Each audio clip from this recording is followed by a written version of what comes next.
Hello dear learners, I hope कि आप सब लोग अच्छे होंगे और अच्छे से अपनी प्रिपरेशन कर रहे होंगे। जो एस्पिरेंट पीएसयू के लिए एस्पायर कर रहे हैं उनके दिमाग में कुछ चलता रहता है, क्योंकि एक प्राइवेटाइजेशन का इशू रहता है कि कौन सी पीएसयूज प्राइवेटाइज होंगी, कौन सी पीएसयूज प्राइवेटाइज नहीं होंगी। ठीक है ना। तो आज मैं इसी पे बात करने वाला हूँ कि किन पीएसयू के प्राइवेटाइज होने की जो चांसेस हैं वो एकदम लीस्ट है। तो गवर्नमेंट ने जो नया पॉलिसी निकाला है, तो ये नोटिफिकेशन है जो निकला था, उसमें उन्होंने जो पूरी अपनी पीएसयूज है ना उनको दो भागों में बांट दिया, strategic sector and non strategic sector. ये दो वर्ड आप ढंग से समझ लेना।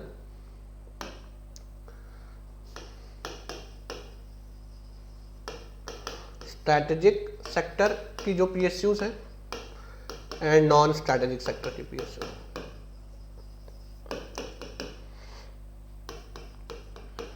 ठीक है ना। अभी हम लोग देखेंगे strategic and non strategic sector क्या है। तो गवर्नमेंट ने कहा कि जो नॉन स्ट्रैटेजिक सेक्टर में पीएसयू आएंगी ना, तो इनको फुल्ली आने वाले टाइम में इनको प्राइवेटाइज करने की कोशिश किया जाएगा, या बंद करने की कोशिश किया जाएगा, या फिर किसी के साथ मर्ज किया जाएगा नॉन स्ट्रैटेजिक वाला। तो इनमें प्राइवेटाइजेशन होगा, यह 100% श्योर है। बट स्ट्रैटेजिक में जो प्राइवेटाइजेशन है वो सेलेक्टिवली होगा, है ना। उन्होंने बोला है कि स्ट्रैटेजिक सेक्टर में हम कुछ कुछ पीएसयू को प्राइवेटाइज नहीं करने जा रहे हैं। अब ये समझने वाली बात है स्ट्रैटेजिक सेक्टर क्या है। तो जो नई पॉलिसी आई है public enterprise, new public sector enterprise policy, उसमें उन्होंने कुछ नया जो स्कीम आया उसमें कुछ स्ट्रैटेजिक सेक्टर बताए हैं जो एक्सट्रीम इंपॉर्टेंस के हैं। पहले स्ट्रैटेजिक नॉन स्ट्रैटेजिक का क्लासिफिकेशन कि पीएसयू कैसे बनी है उस हिसाब से था, लेकिन अभी इंपॉर्टेंस के हिसाब से। जैसे मान लो एक एजेंसी है जो गवर्नमेंट डाटा को होल्ड करती है, ठीक है ना, एनटीआरओ है, ठीक है, बार्क है, उसके पास आपका जो हमारा एटॉमिक का सारा काम होता है उसका डेटा है। तो ऐसी पीएसयूज जिनका इन्फ्लुएंस बहुत ज़्यादा है सोसाइटी पर, प्लस जो ऐसे कुछ कॉन्फिडेंशियल डाटा होल्ड करती है, वो सब जो है वो आपकी स्ट्रैटेजिक सेक्टर में आएंगे। तो आप एक बात समझ लो, जो नॉन स्ट्रैटेजिक वाली है उनको तो प्राइवेटाइज होना तय है 100% कि वो प्राइवेटाइज होंगे। लेकिन अब स्ट्रैटेजिक सेक्टर का बात आता है। देखो स्ट्रैटेजिक सेक्टर में क्या आएगा, आप मोटा मोटा ऐसा समझ लो, atomic energy, space, defence.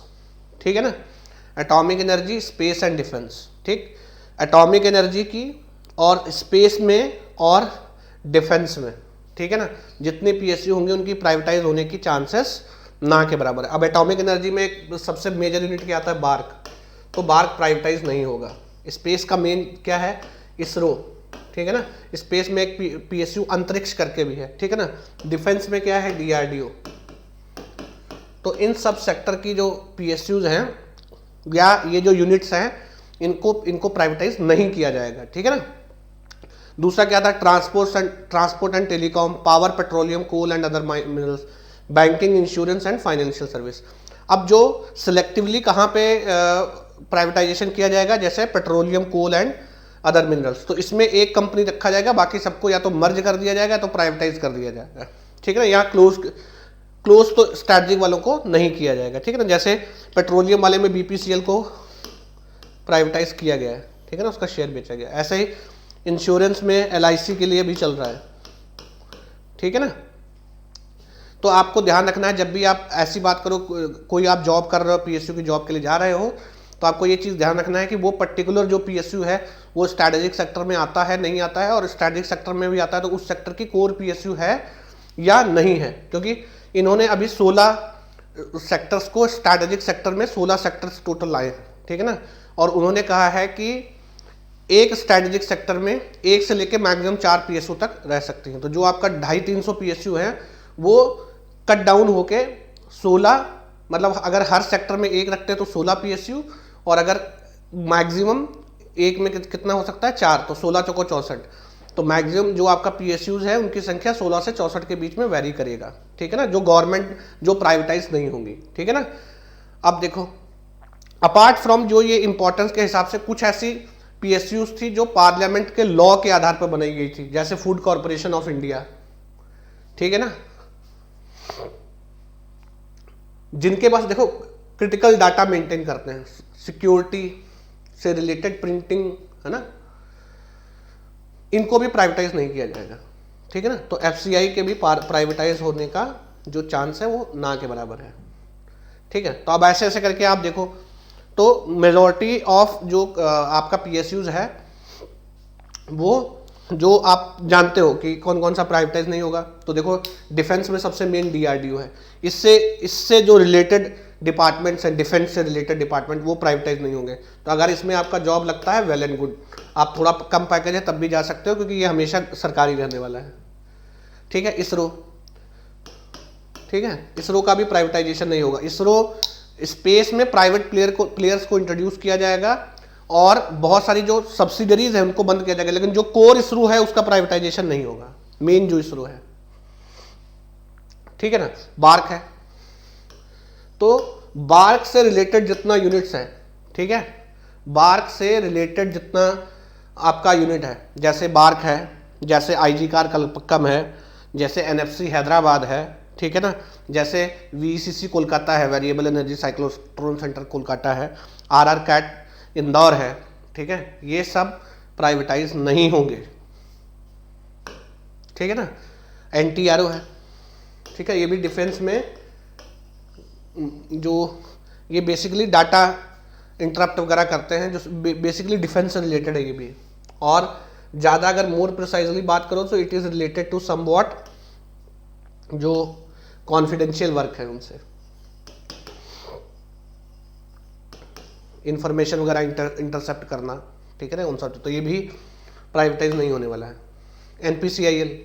NPCIL के भी प्राइवेटाइज होने के चांस ना के बराबर हैं, ठीक है ना, क्योंकि ये अगेन न्यूक्लियर एनर्जी से डील करता है, ठीक है। अंतरिक्ष है, अंतरिक्ष एक सब्सिडरी है, आप समझ सकते हो इसरो का, जो इसरो का मार्केटिंग डिवीजन वगैरह देखती है, तो ये भी प्राइवेटाइज नहीं होने वाली है। पावर ग्रिड PGCIL, ठीक है ना। अच्छा, ये भी बताया गया NHIA, national highway authority of India, ये इसको भी प्राइवेटाइज नहीं किया जाएगा, ठीक है ना। तो फूड कॉरपोरेशन ऑफ इंडिया मैंने बताया था, ये पार्लियामेंट के एक एक्ट के द्वारा बनाई हुई है, इस वजह से इसका प्राइवेटाइजेशन नहीं होगा।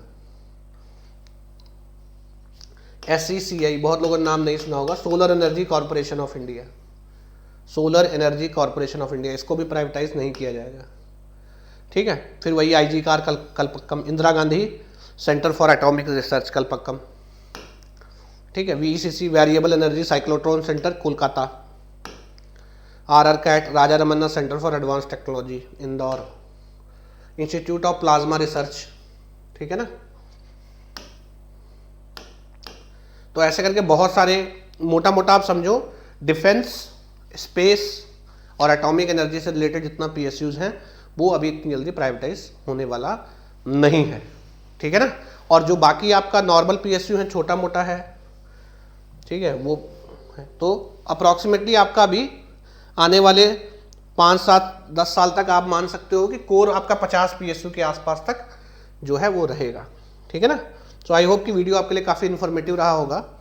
अगर आप गेट एंड ESC के लिए प्रिपेयर कर रहे हैं तो आप हमसे जुड़ सकते हैं, ठीक है। न्यू ईयर पे अनअकैडमी लेके आया है रिजॉल्व 2023, जिस पर आप स्ट्रेट 23% ऑफ पा सकते हैं। This is your price list, you can use code GSG Live to get this offer,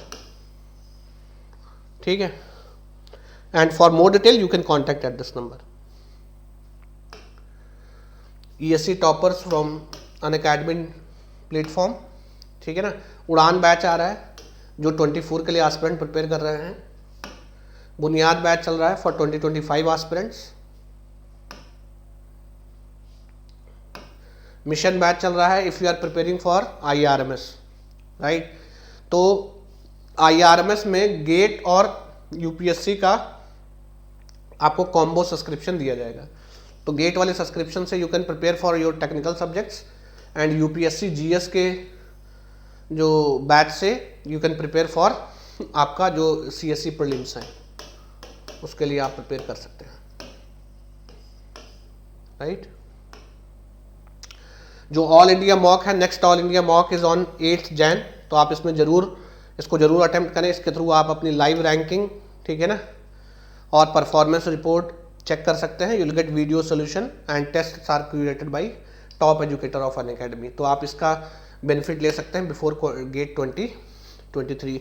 आप रैंक आने पर आप स्कॉलरशिप भी पा सकते हैं, up to 100% scholarship. Rank 1 to 10 को they can get up to 100% scholarship on Unacademy plus subscription. So I hope कि ये वीडियो आपके लिए इन्फॉर्मेटिव रहा होगा और आप काफ़ी जानकारी जुटा पाए होंगे इससे, और ये आपको कौन सी PSU की जॉब ऑप्ट करनी है उसमें भी हेल्प करेगा। Thank you very much.